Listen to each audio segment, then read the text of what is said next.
So, introduction to the European Convention's court system. This is just going to be a quick video. If there is anything you think that I missed, I probably did, and you should look up the other videos.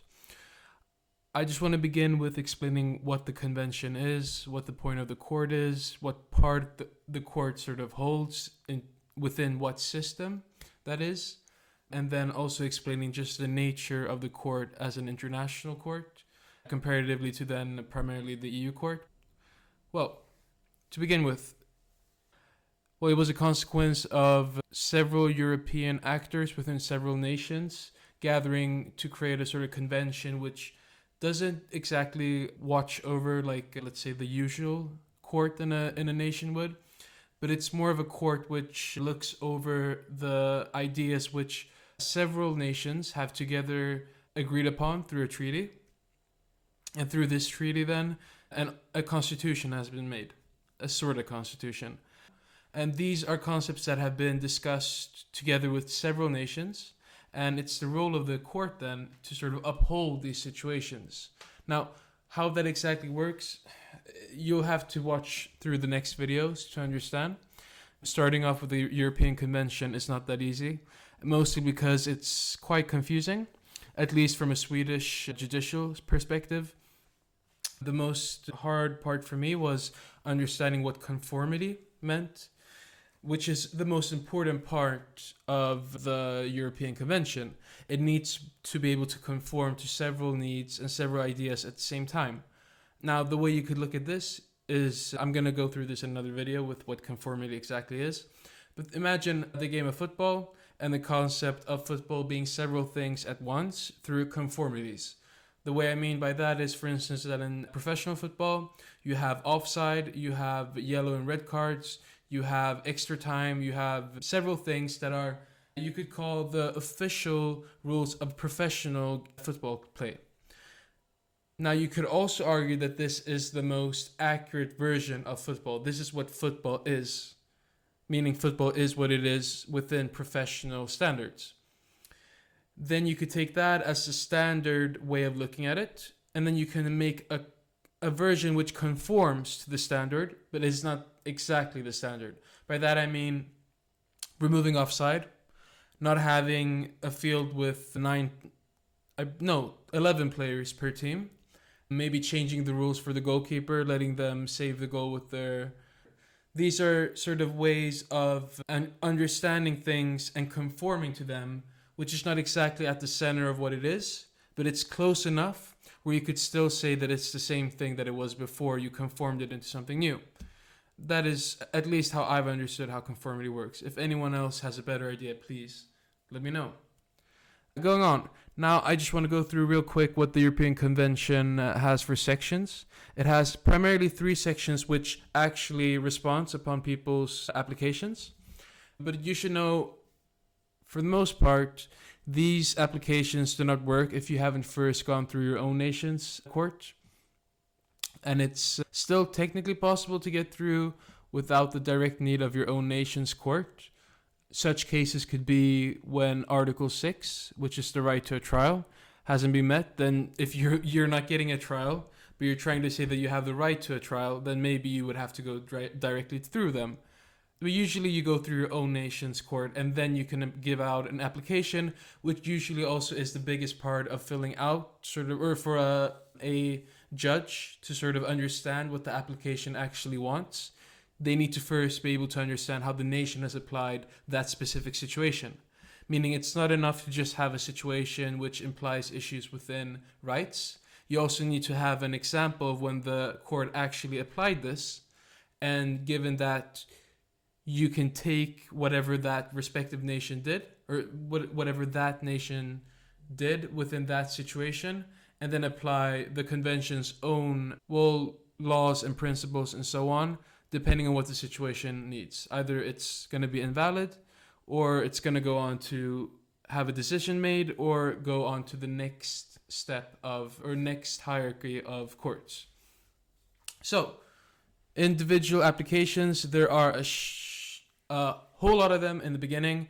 Most of them, a great majority, never even go through into the step of having 3 judges look at them.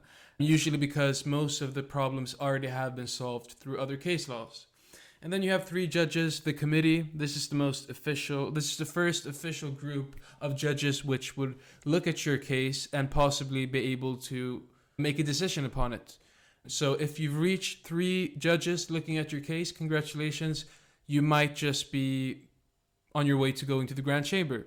Now, with that said, either the 3 judges say that it's invalid, that is an inadmissibility decision, or a judgment is made. Now, in this picture, it doesn't really show the connection, but I'm quite sure that you could have the 3 judges move on to asking 7 judges to look at the case. However, I guess there is a sort of filtration system in between which could lend you to having 7 judges look at your case. Now, these are cases that are quite obviously needed to go up to the Grand Chamber, or is likely to go up to the Grand Chamber, and then directly goes then to 7 judges. Now, this is where it can get very confusing. It already is, as you can see. And also, this picture is directly from the European Convention website. So this is their own image. Anyways, the chamber looks either at the case in the sense where they themselves apply whether it's valid or not. They themselves decide on how to look at the situation. And then you also have situations where the seven judges, meaning the chamber, has the role of approving a case up to the Grand Chamber. Now, this could happen either through the chamber themselves looking at the case and themselves judging it, or you could have it in the case of the chamber receiving this case right after the individual application, because you could quite quickly see that this is going to become something big and important. An example of that I could give from Swedish courts, which I cannot confirm right now through having read doctrine if this is an actual precedent through this case law, but I am 99% sure. In this case, there was a man who had filmed his daughter-in-law in the shower. He'd left his camera and tried to hit it while she was about to shower. She found the camera. She went to the courts. It went up to the highest court, but then the Supreme Court of Sweden said that this wasn't illegal because it hadn't been actually stated in the law that this was illegal. So there wasn't any way of actually prosecuting the man because formally there was no law which looked at a situation where someone tried to film someone else in their own shared home, and the other person also, I should add, is underage. This is a case where Sweden then straight up said you can film your daughter-in-law in her own home while she is showering, and it's not illegal. So I just needed to jump in as we were watching the video. It sounds like I was saying that the stepfather had actually, if he had actually filmed her, it would have been legal. That's not true. If he'd filmed her, that would have been qualified as child pornography, meaning that would have been without a question illegal. The thing was that she had found the film before she started actually undressing, so that was the line, right? That was where it got weird. That's where they couldn't sort of take him down. Yeah. Now you can imagine if this individual application is going through, and they see that Sweden hadn't written a law for a situation which was very obviously illegal, and then you could pretty quickly assume that the chamber is going to take over this case and directly look at it to see if it's going to the Grand Chamber, and then usually, or in this case, the Grand Chamber received the case through the chamber. This is a case where you don't need the committee. You don't need to even ask yourself if a single judge is going to take it into admissibility. This is a case where something is so obvious that it goes straight to the chamber, which goes to the Grand Chamber. Yes, this is just a quick walkthrough of how the system works. This was very vague, it was very weird, but this is good to look at with other videos. So I hope this does help holistically, but I am sure this is not going to be enough to understand ECHR in itself. Not at all.